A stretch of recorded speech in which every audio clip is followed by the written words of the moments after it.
I watched Send Help the other night. While Vincent was on set with Danny Elfman's daughter. I wanted to go to set. I didn't really would have liked to have seen the big show. I didn't get to go. But I sat at the shop alone in the dark, scary shop. And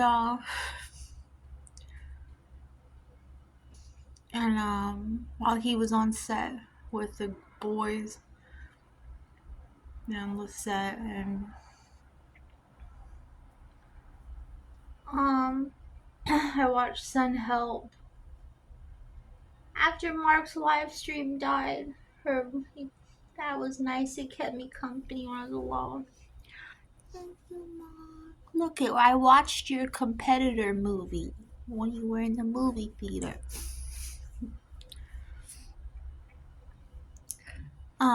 Because I watched Chris Stuckham review it, and I almost forgot about it. Then I watched him review it, and and he's like, oh, it's a girl. It's like a Survivor, like it's a girl. She loves Survivor, so she's good. And I love that too. As I love Hatchet. Hatchet is my favorite book of all time. And that's a 15-year-old boy that, his plane crashes and he has to survive in the wilderness. I love Tomb Raider and Hatchet. I don't watch Survivor. Maybe I should try watching Survivor. I think I have a few times. I just always turn it off. Anyway, I was watching that, so I'm like, oh, that sounds fun. And I love the idea she's trapped with this guy, that doesn't respect her, on this island. And I totally thought, and I loved the idea, and I was looking forward to this idea of, I 100% thought that there's going to be a romance, like a enemies to lovers. Like I thought, but then at the end, I was going, why did I even think that? Like love doesn't usually work that way. But I thought it could, like if people are, if someone's disrespectful to you, I don't know. My boyfriend's mean to me, but I respect him. You have to respect each. You need respect to have love. Somebody needs to respect somebody. But I respect him. I think I respect him more than he respects me, but my boyfriend does more for me than I do for him. So it kind of balances out. I think he's handsome and amazing and talented, and I think it balances it out because I'm totally useless to him and I have nothing to offer him, and I'm kind of ugly, and but my true respect and affection for him, I think he is the only reason he keeps me around. But because I have nothing to offer and I'm a loser and I'm gross, I think I annoy him and he probably doesn't respect me as much. But I respect him. He's a very fancy guy. I'm lucky that he even hangs out with me. He's very nice and generous, and I just think he's a cool guy. So somebody needs to feel something. So I guess I don't know why I thought it was gonna be like that, but I thought it was gonna be like an enemies to lovers. Like there's like he's you're weird, and I don't like he's the guy was gonna be a snob, and then the girl was gonna go, see, I'm a fucking badass, and you need me, and I'm amazing, and and just go, you are, and you are amazing, and I was an idiot. I'm an idiot, and um. And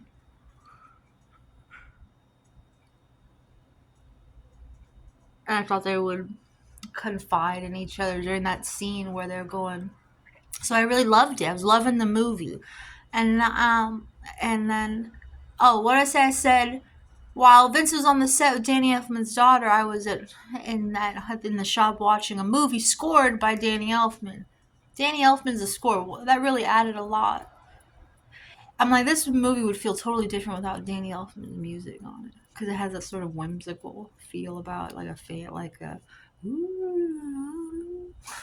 Like if it would have been it could have been different tone movie without his music on it. Made it more like a fantasy, like a weird, like an eerie, whimsical fantasy. So that was really good. It stood out. But I was loving it and I'm like, oh, and they're confiding each other. He goes, my mom was a jerk, and then she's going, my husband was abusive drunk. I'm like, oh, I thought maybe they're, and then she goes, so you have a reason to be a jerk, so you're jerky for a reason, um, and then she says something that is kind of scary, like she was abused, but then she says something scary. Um, and just thought it was interesting what the movie does to you, what it did to me. Then you go, because she's an amazing employee. Like she's writing, like she just totally is like, she's like selflessly like putting her all into this company, and like, and she's given herself to it, and she doesn't get promoted, and she's just sitting there, and he almost says like, just get lost. He thinks she's gross and awkward, and really she kind of is. She kind of is gross and awkward, but maybe she's awkward because she's not in the right position. Cause like really, she's like asking the people and the workers, like, what's your favorite karaoke song? Let's do karaoke. Like she's really like a team player. Like she would be perfect at the top because she actually cares about the people there. Like she's like, and she knows how to interact with them and go, hey, let's go hang out together. Like let's have fun. Like let's do this is what I love. What do you love? But he's the one in charge because I don't know if he's the son or whatever, and like he doesn't really give a shit about anybody. He's just on top because he's on top. So yeah, she is kind of gross and she is kind of awkward, but maybe she's just in the wrong place. She should just be at the top, and she would be good, because she actually cares about people and is it. And but he's all aesthetic and he's like, I don't think so. And he totally disregards her and like treats her like shit. And then I ate blue cheese crumble.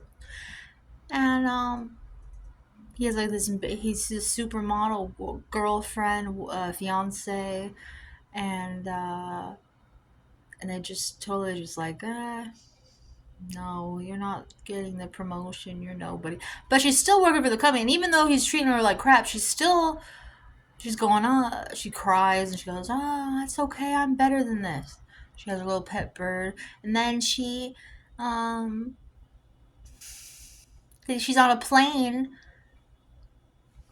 They're still bringing her on the company trip or whatever, and she's like working hard, like on the files and improving something, and all the guys are just watching a video of her trying out for Survivor, and they're laughing at her. They're like sitting there laughing at her while she's working on the company, trying to make it better. The company doesn't even want her or value her. They're laughing at her, and then the plane. I should have known then it was gonna be wild. I don't know. I just thought it was gonna one dramatic scene, then there was a dramatic plane crash, and everyone gets violently sucked out of the plane. It's very, um, almost comically horrific. I guess I should have maybe expected it would turn into that more. I guess I was. I'm not that familiar with the director. I know his name, but I don't know his patterns or anything. So maybe I would have been caught less off guard than I was. But I was just like, oh, so. And then they get on the island. She's all amazing at doing everything. And the guy, her and the guy are the only survivors. Her and the boss. And he's so, like, you can't believe it. He's stuck with this woman. Like, he hates her. But she likes him. Like, she's mad at him, but she likes him. Um, all right. you tell she's really mad and like she'll bring it up like say you need me, but I think she genuinely likes him. Like she's like looking at his body when he gets naked and stuff, and she takes care of him like when he's all fucked up. But he's rude to her until he's literally like he almost dies without her in the sun, and he can't move his leg, and like she leaves, he's treating her bad, and then she leaves, abandons him for a day, and he's like getting the sun, and his skin is all getting roasted, and so she needs him, or he needs her, and then but then he's kind of mad that she did that, and he just still doesn't like her. So they keep having this back and forth where they like hate love. I guess like she keeps, the more I talk about it, I guess he's like it ended good. It didn't end good, but it ended the way it should probably if you're gonna make a statement. But it turns into misery. Instead of like survivor and misery, it does turn into that. He just wants to leave the island, but she is so good at living on the island. She doesn't want to leave the island, and he's just like, I want to go home, and like he tries to help her build. He tries to get into it, and he goes, "Oh, you're amazing," but she won't like. She wants to stay there with him, and he just does not. He's just not into it, and he feels trapped, and so he'll keep like trying to run away, and it's sad because they keep looking like they're turning into like a little bit of a romance, but then he keeps trying to run off, or like they'll stab each other in the back. It's usually him that starts it, I guess. um But then she'll do little things that aren't good either. So like there's a boat coming, and I gotta be fast. Like a boat comes, and she's like, I don't want to leave yet. So like she doesn't tell him that a rescue boat came. Then when I guess it's a spoiler. I'm only good.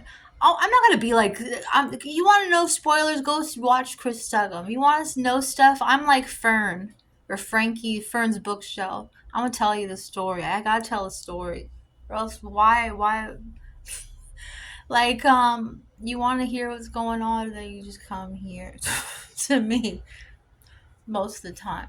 Like then his wife comes, his ex-wife comes, or not, his fiance comes. She goes, I got a boat. She goes, oh my god, it's you, or Linda, it's you. I knew I would find you guys. And then she doesn't kill her, but she leads her to a cliff that she knows crumbles, because she almost dies, and the guy rescues her. Like he grabs her hand, he pulls her up. So they keep they hate each other. The guy hates her, but he's still like rescued her, saved her life, and he just wants to get off of there. I don't think he even cares. He's like, yeah, you're amazing. I just want to get out of here. But she's like, no, you stay with me. And she's looking at his ass in the water. She wants his company. Um, but his fiance's coming, and she's like, she doesn't kill her, but she leads her to a cliff that she knows that's where she almost died, and she starts to fall off the cliff, and she just lets her fall, and I'm like, oh shit. She's a sweet girl. She lets die, and then after that, I was like, "Oh my god, this went somewhere else." I thought they were gonna become lovers, like reluctant, like, "Yeah, you're amazing. Yeah, I'm amazing." Lovers. I totally thought that was gonna be it, and I was totally into it. I was waiting for it. I was excited, like, oh. And then I thought she was gonna come to the company, and it's gonna be like they respect each other, and it's a happy ending. Like you're amazing, you prove it, and she'd be shining in front of the fucking company, like the star of the show, and he'd be like, yeah, you're good, you deserve it, like, and they'd be standing side by side and be happy. But that's what I totally thought. But it was not that. It was not, and it kind of caught me off guard. Maybe if I would have thought that, then I would have enjoyed it more. But I don't think I've ever been so surprised by a movie in my life. The it, she gets very dark turns very dark, and at the end, you're scared of her, but then she almost knows that you are scared of her. Like, is that the right ending?